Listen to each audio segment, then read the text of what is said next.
What's up, guys? It's Troy. I hope you're doing great. And if you're tuning into this video and you're, looking to understand what to do after a breakup, first and foremost, I just want to send you some love from my heart, and I promise you it truly will get better. I know that sounds cliche, but if you allow time and some of these insights and tips that I'm going to share with you to process, to take place, things will get better. Been there, all right? So first, what can we do when we experience a breakup? Obviously there's a variety of different emotions that we're going to experience, and we want to let them all play out. You're going to feel grief, you're going to feel frustration, you're going to feel anger, you're going to feel sadness, all of the emotions, right? And so it's okay to understand that we're going through the process of having emotions. So that's what it feels like. That's what it means to be human. But some things we can do is first is to create what's called a reframe. So a reframe looks like this, right? A situation happens to us and stories start to take place in our mind, right? One story might be, gosh, I'm not enough. She broke up with me. What was wrong with me? I gave her all this. I paid for these things. I worked. Was working hard. X, Y, and Z, right? The list goes on. So all these things that we were doing, but what's happened in that situation is we are owning the brunt of the burden of the breakup, right? But the question to ask ourselves is it possible that the breakup actually didn't have much to do with you? It had something to do with them. Oftentimes in a relationship, there's one person that desires security and one person that desires freedom. Could it be that maybe you were the person in this situation who desired a little more security? They desired a little more freedom. It actually had nothing to do with you. It could have been you or somebody else, and they would have still played out the same experience. So all this starts to do is just creating the reframe like this, is it takes the tension, the pressure off of yourself, right? Because it's typically not you. It typically doesn't have a lot to do with you, right? It has more to do with them, okay? So just understanding that, unpacking that a little bit will be a powerful tool to help you to start creating the reframe. And also, another thing that you can do to create the reframe is to look at this as a potential opportunity to learn more about yourself, to go deeper into yourself, and use it as a catalyst to set you up for another relationship that's going to be much more powerful, much more beautiful. And that might look like this. Okay, this situation has happened. It hurts right now. Maybe it has less to do with me than I actually think. It has maybe more to do with them. That's okay. If it does have something to do with me, I want to learn about it. I want to grow from it. And also, I'm going to look at the things that I can do to digest and process this to allow me to move forward and allow this to be a catalyst to improve and upgrade my own life, right? So look at it. Look at yourself. Use the mirror. Go deeper into yourself, right? Like, what are some things or where are some situations that I lost and gave up my own space? So that looks like this. This is an important concept in itself, right? Giving up your own space or losing yourself in the relationship.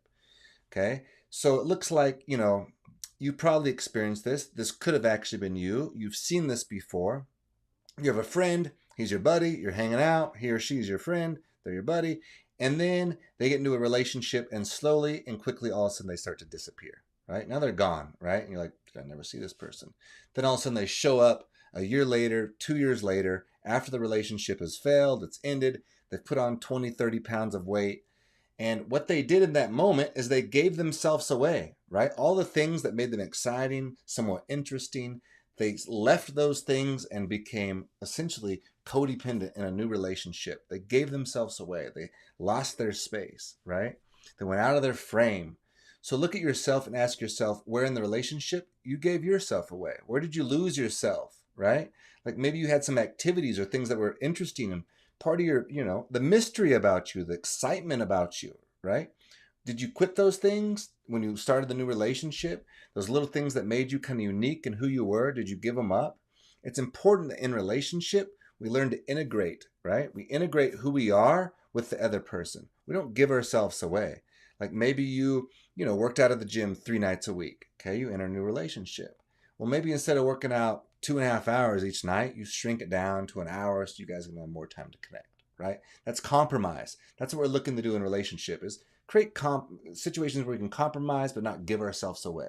So digest that a little bit. Where did you give yourself up? Where did you give yourself away in the relationship? And also, what can I do now to create some more enthusiasm, excitement about like who I am, right? There has to be two things that take place. We have to have external growth and also internal growth.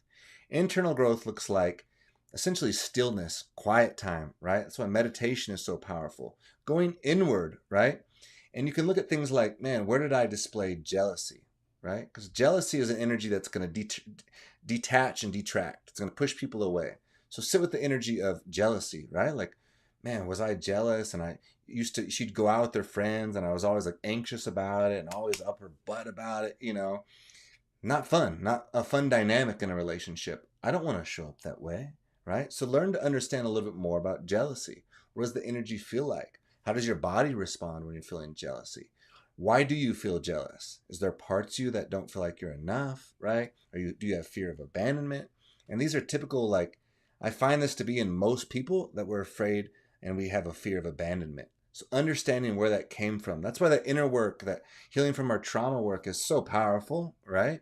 Because it takes us deeper into ourselves. We heal some of those wounds and they don't play out within a relationship. So we're going to, what happens with like a breakup is it creates like this heavy, dense, almost stuck energy. And so by allowing the relationship to be a teacher, it takes us deeper into ourselves and it just creates more flow. So again, rather than feeling stuck and dense after a breakup, by allowing it to be our teacher, the relationship or the past relationship starts to be our teacher and it just starts to flow a little bit more, right? And that flow is good for us. It feels good. There's movement at least. Think of it like energy, right? Let's let that energy, rather than being stuck, allow it to start to move. And that's what we want. We're just looking for catalysts and things to help it move, okay? And also, so you have the inner work going on, right? And also the external, the outer work, right? Like where can I, show up for myself more? Where can I work out a little bit more or do something that's adventurous a little bit more? While I was in the relationship, was I doing anything that had adventure? Right? Adventure creates like an energy and enthusiasm about us. So look, where can you be more adventurous, right? Let that relationship be a catalyst externally as well. And it doesn't mean like just go buy a new car so it can look better, but like, because at the end of the day, those things are going to fall flat, right?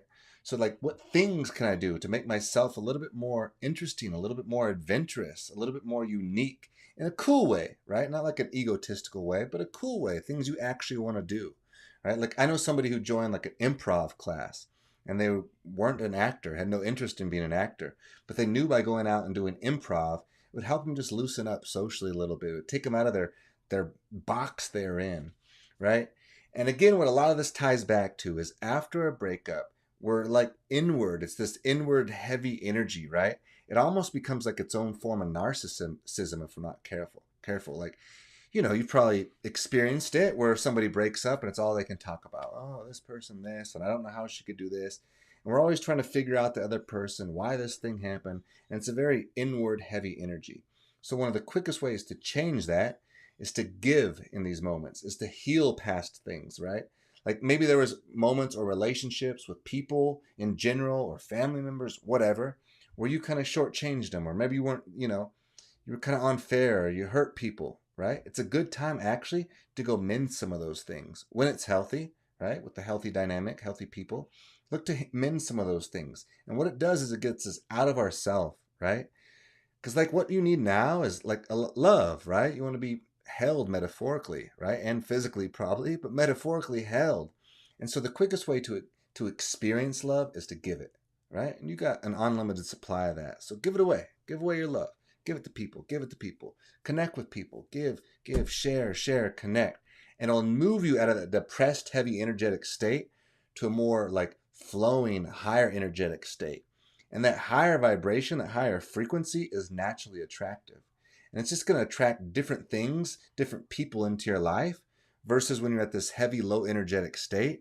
It's going to attract people who are in a similar emotional and energetic state, right? And then it's almost like this, it's like a toilet bowl swirling down, man. You don't want to be the toilet bowl. You don't want to be that water in the toilet going down, right? You want to change your state, change your vibration by getting outside of ourselves a little bit. So look at it like this, guys. Move the energy up, move the energy out, right? And also go inward. Remember, use this as a catalyst to learn about yourself internally and also be a little bit more adventurous externally in a fun, healthy, safe way, all that stuff, But go external, go inward, and allow this to be a catalyst. I was talking with somebody recently who went through a breakup, and I said, wow, You know, I'm sorry. This is heavy, right? Like, really, like, been there. It's a heavy, painful experience. And also, what a beautiful opportunity. What a beautiful catalyst you have to help excel and promote you into other areas in your life, internally and externally. So I hope you allow us to do the same. I'm sending you love. You know, I do these videos for us, right? Because we're all connected at the end of the day. And if I can share a little bit of these insights that have helped me, help some other people, I hope it will help you too. So do me a favor, hit the like button, subscribe, and share it with somebody who might benefit from this. All right, until next time, y'all. Peace.